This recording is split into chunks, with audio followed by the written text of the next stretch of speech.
Well, you'll recognize our next guest as a regular on the Nightly Show with Larry Wilmore. And now she'll be starring in an MTV show, Joking Off. Here with the details, comedian and actress Kerry Coddett. Welcome to Arise. Hi, How thanks are you? for having me. Love the hair, love the lashes, love the arms. Love it all. Love it all.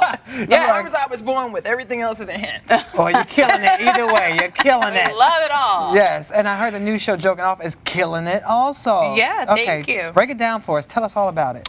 Joking Off is a new show on MTV2. It's where social media meets like improv comedy. So we roast everything on the internet, from Instagram pictures and videos to social media memes, and we basically just riff off of them, and it's a competition. So every episode, a new comedian rises to the top and wins. Ooh. So do you have a chance in winning? Are you going to take the crown? Oh, I've won 6 out of the 12 episodes. Like, we weren't playing. So you're a Fierce. funny girl. Yeah. How did you get into this whole world of comedy? It's so interesting because it wasn't like a linear path for me. I have a background in entertainment. I used to be an actor and a dancer and a battle rapper, if you believe that. So battle random. rapper. So I did a parody of Jay-Z's DOA. I don't know if you guys remember Death of ARP. Yeah. So I did this video sort of like making fun of him because he was like, you know, we don't want to hear auto-tune anymore. And I was like, you're old, be quiet. So I made this video about him and I went in on him. But everyone took it super serious on the internet. Like, it was on like 50 Cent's website. That's when World Star first got popping and people like trolled me. And I was like, oh, I can do this. I was like, oh, okay, this is great. You're like, all press is good press. All press is good press. So from then it was like it was rap comedy, and then I went and I was like, you know, I really like jokes. I really like to write. I've always been a writer, and then I just sort of made the natural transition into doing improv, then sketch, and stand up. And now you're doing a little bit of all that on this new show, Joking Off. And D-Ray is also, you know, actor, comedian. Yeah. He's hosting the show, right? Yeah, D-Ray's great. What is he like to work with? Is it like constant jokes? He is awesome. It's constant jokes, and he's so attractive. Wait a minute. No, D-Ray is like really undeniably hot. Everyone thinks so. Is it because of the light eyes? Is that what you love? You know, that's not even really my thing. Like, I like my men like blue-black. Like, they fell down a flight of stairs. Okay. I like them to look purple and bruised all over. That's how I like it. But even D-Ray, it was like, oh my God. So he is so cool and so nice and down to earth. So have you been able to keep it professional, or should we know a little something? Oh, absolutely not. Really? I mean, I mean, absolutely not. There's nothing to know. Yeah, good save. I have a boyfriend. That's why you're great at I'm improv. Very professional. Comedy first. Somebody's in the doghouse. So you get out of that one, girl. Right. That did not just happen. But it did. Okay, so let's talk about some of the things we were talking about earlier in the show, because we want your comedic take on it. Yes. Beyonce and Jay-Z not sleeping in the same bedroom. Okay, if that is indeed true, as it's alleged, do you think that's a good idea? No, I think that's a terrible idea. Why? Because the bedroom is one where the magic happens. So where's the magic happening? In front of the red carpet, in front of paparazzi? They meet up in a guest room and make some magic happen. That is so random. Yeah. I don't know, but I'm not into Well, you know, that. Lola brought up a good point, saying, you know, a lot of people who snore really bad are not giving their partner opportunity to sleep. So if they sleep in different rooms, everybody wakes up refreshed and happy. There are things for that. You can Google things. There's little things with the strips. There are surgeries. Like, get it together. You got to sleep with me. You got to sleep with me. What about twerking Santa? What'd you think about twerking Santa? Can we see it one more time? Because she may not be clear on what twerking Santa. Oh, there he is.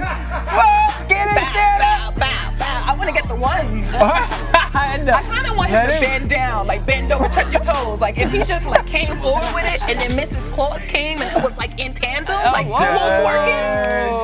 I might celebrate Christmas. Right. See? It makes you want to make it rain, doesn't it? I'm telling you. All my Christmas dollars. There you go, Santa. Nothing for the kids this year. Give it to him. Santa in the club would be awesome. Definitely have to get one of those. I think we all need a dancing Santa, twerking Santa in our little stocking, right? We sure do. Okay, but we have to also ask you, we talked about some names earlier. People are taking their names from Instagram filters and television shows like Empire. Yeah. What do you think? Would you name your child Lux or Royalty or Valencia or Cookie? Right. Well, Cookie's a stripper name, so I feel like your daughter gonna have to live up to those expectations. You name her Cookie, she gonna be selling them cookies. Whoa! But don't sell the cookies. but I'm actually not opposed to people having colorful, vibrant names. And you know, they always tell us, like, you could tell your ethnicity by your name. But I feel like Barack was president, Condoleezza was Secretary of State, so Jawaka Matima could be a receptionist. Like, nothing's Is that your child's name? No. That's what you have picked out. It's okay. You can admit it right here. Look, it's a family. Look. Chewbacca Matima. Wow. That's I a want my long kids one. to have an extra African, like, authentic, like, yeah. Okay. Let it Yeah. be known. Represent. I'm into it. I love that. Well, we're into you. Yes. And We we're gotta into have you your back. web series as well. Tell us a little Yes. bit about your web series and what we can expect. Yes. Oh, okay. I did a web series called The Coddett Project. It is a sketch comedy web series, which is sort of hard to pull off because it's not episodic. Most web series are episodic. One episode ties into the next. Right. But I did a sketch comedy web series where I had like 5 different formats. So I had a cartoon. It was an animated prank where I played like a Jewish lady from Long Island, and I talked like this. And I had an illustrator illustrate me as like a little white lady with blonde hair, and.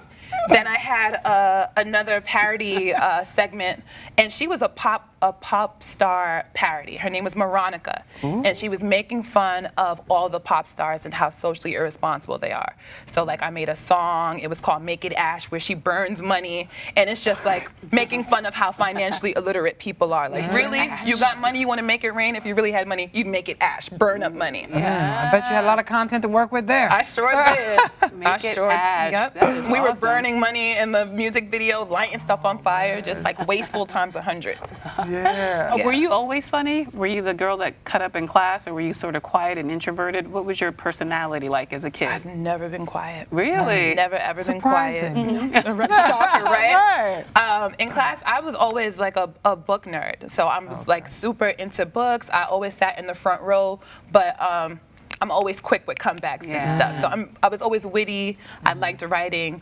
And I didn't really realize how funny I was until in hindsight I realized that I made people laugh. And I remembered the first time I made a group of people laugh was at my cousin's funeral.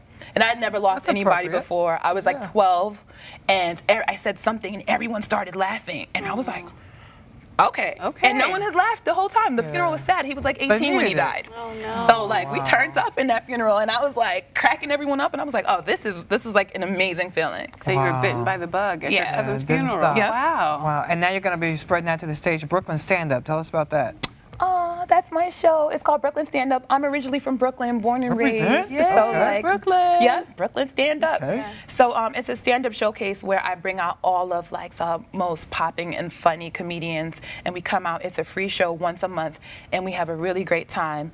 And So what makes when can we go and when can we December get tickets? 7th is my next show. December so it's this 7th. Monday. It's Monday, December 7th. It's every first Monday. And So your website real quick. the website, you can find me at kerrycoddett.com. Thank you so much. Right. We appreciate Thank you. you. Thank you All for right, being we'll see you here. later. Thanks and we'll for having see you me. tomorrow right here.